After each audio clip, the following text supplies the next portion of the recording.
Paano mo sisimulan ang 2026? Realign yourself. Realign. Hindi sapat na may goals ka. Hindi sapat na may resolutions ka. Hindi sapat na excited ka lang sa new year, sa new me.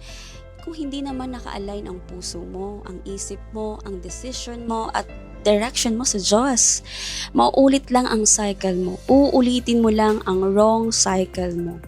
Realignment is not about perfection. It's about positioning yourself.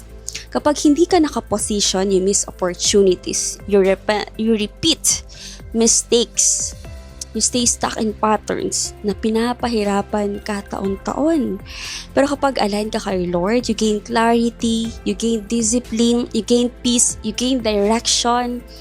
Realign your priorities. Ano ba talaga ang mahalaga? Realign your habits. Nakakatulong ba talaga sila sa future mo? Realign your circle. Sino ba ang nagpapalapit sa'yo kay Lord at sino ang humihila sa'yo pababa at palayo? Realign your identity. Hindi ka define ng past mo. Define ka ng purpose mo. And yes, you have a purpose in life. Hindi mo kailangan alam lahat. Hindi mo kailangan na perfect ang lahat.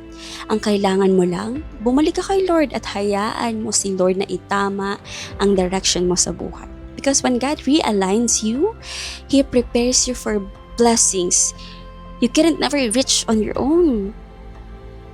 Paano mo sisimulan ang 2026? Hindi sa pressure, hindi sa panic, hindi sa comparison.